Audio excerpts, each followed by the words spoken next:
Араңыздарда сатыла турган үй издегендер барбы? Анда жакшылап көңүл буруңуздар. Бүгүн Кара Сууга келдик. Кара Суу районуна караштуу Октябрь айылын жакшы билесиздер. Кара Суудан Кеңсай тарапка чыккан деле Россия заправкасынан бурулуп, 30 адыр жакка бир аз чыкканда Октябрь айылы. Аябай жакшы айыл өзү. Октябрдын үстүндө канал бар, каналдын үстүндөгү жаңы конуш. Бул жерде негизи жаңы конуш, жаңы көчөлөр. 5-көчөдө мына ушул үй Палтарашка экен. Шашылыш түрдө сатууга коюлду. Бизнеске акча керек экен, ошон үчүн ээси сатууга коюп жатат. Жер аянты 5 сотук, бир жагы мына кошунанын дуалы менен тосулган. Бул жагы ошо 5-көчөнүн жогор жагы менен келсе да болот. Таза сууну бул жакта мына жерди казып тартып келиптир. Анан электр линиясы дагы жаңы столбалар отургузулуп тартылыптыр туугандар. Ал эми ылдый жакта 100-150 метрде кадимки Кара Суудагы Савай каналы өткөн да.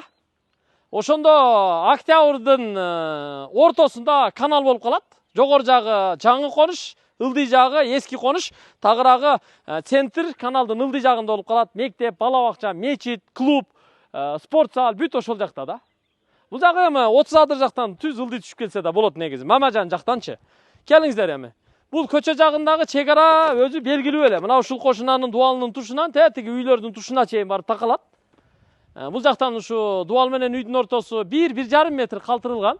Үй өзү кам кирпич менен салынган экен. Сейсмопоиз колонналары куюлуптур, арматуралары салыныптыр.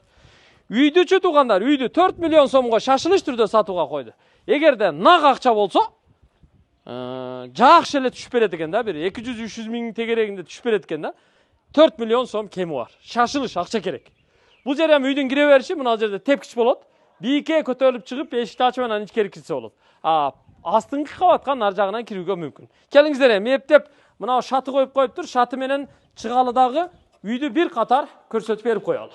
Бул жерде негизги чоң эшиги болот. Үйдүн планировкасын сиздер жакшылап түшүнүп алыңыздар. Бул болсо мына коридору туурасы 2,5 метрлик болот. Мына бул төргө келип туугандар, мына ушул жерден ылдыйкы астыңкы кабатка тепкич түшөт. Тепкичти бетондон же болбосо жыгачтан, темирден жасатып аласыздар. Ал эми сырттан киргенде оң жактагы биринчи бөлмө бул отурган үй. Полуна мына ОСБ кагылыптыр. Бул эми чакан бөлмө. Шыбалган, терезелери коюлган. Мына бул ортого болсо печка коюлат. Эки бөлмөнү жылыта турган дуал печка. Бул жактан тешикчелерин да калтырып өткөн. Анан бардык бөлмөлөрдүн потологу ушундай гипсокартон менен жасалып, бүт софит, люстра, чубалгылары ташталган. Ал эми бул жакта экинчи бөлмө бул зал, анын эшиги бул жакта, чоң эшиги, 2 канаттуу чоң эшик коюлат.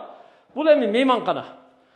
Узундугу 5 метр, туурасы 4 метр, бир 20 квадраттын тегерегинде мында 2 терезеси бар. Терезелери дагы, дарчасы да бүт пластиктен коюлган.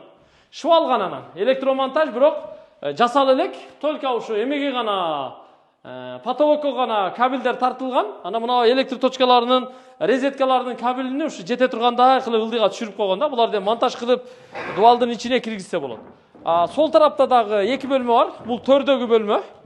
Бул ушу батыш жагындагы уктоочу бөлмө болуп эсептелинет. Узун туурасы 3,5 4. 3,5 4,5 десек болот. Бул жагында дагы бир чаканыраак бөлмөсү бар.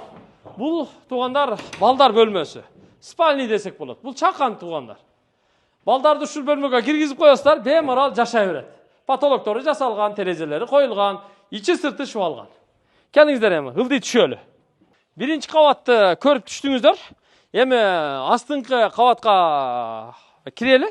Бул жакта дагы ошо астында 3-4 бөлмө бар. Бул жака ошо кошумча темир эшик коюлган. Анан бул жерге киргенде көрүп турасыздар, бул биринчи бөлмөсү. Сол тарапка киргенде төрдө бир бөлмө бар. Анан ортодо бир душевой кыла турган чакан бөлмөсү бар. Бул төрдөгү бөлмө. Муну спальный кылып пайдалансаңыздар болот. Негизи жатак бөлмө катары. Ортодогу бөлмөнү душ, тагыраагы ушу санузел кылып пайдаланса болот. Ал эми бул жакка киргенде ортодо баягы эле үстүндөгү коридор, төрдөн болсо тепкич түшөт. Анан бул жакта 2 бөлмө бар. Үстүндөгү 2 бөлмөнүн асты ортосунан бөлүнгөн, терезелери коюлган. Анан мына бул эшиги коюла турган жерде фундамент ачы элек. Бул жерден бетон кескендерди алып келсе, ушул жерди бетонду кесип берсе, бул жерге эшик коюлат, наракка да эшик коюлат да. Анан полдун жыгачтары мына лагалары бардыгы ташталган. Үстүнөн бекемдеп кагып алып туруп, анан астынан жана пена чачып койсоңуздар, кышында аябай жылуу болот буюрса. Pol makul боло берет. Бирок пена чачып койсо өтө сонун жылуу болот туугандар. Ушул эми туугандар көрдүңүздөр, үйдүн аркасында да ушу 1 метрдей жер таштаптыр. Мына жерлерге ушу тапчан, очоккана, баня сыяктуу курулуштарды куруп аласыздар. Бул жагы мына кошунанын фундаменти менен тосулган. Көрүп турасыздар. Дуал кылып көтөрүш керек. Ал эми үйдүн алды кенен эле болот. Үйдүн астына ушу чоң навес куруп койсо, брусчатка басып, стяжка куюп койсо, аябай сонун болот. Дарбазаны коюп аласыздар. Айланасын тосуп аласыздар. Таза суу келген тетигинде шланга чыгып турат туугандар. Таза суу уже келиптир. Суу свет бар.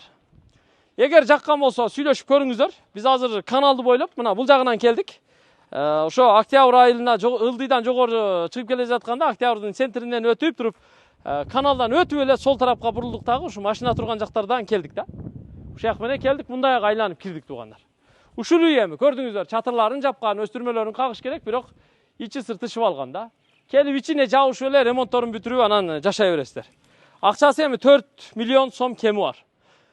Документи кызыл китеби бар экен, сүйлөшүп келишип аласыздар. 4 миллион сом. Колдон чыгармай жок. Болуш ушул туугандар. Анан эми 4 миллион эмес, албетте түшүп берет, канча түшүп берет билбейм. Кыскасы келишип аласыздар да.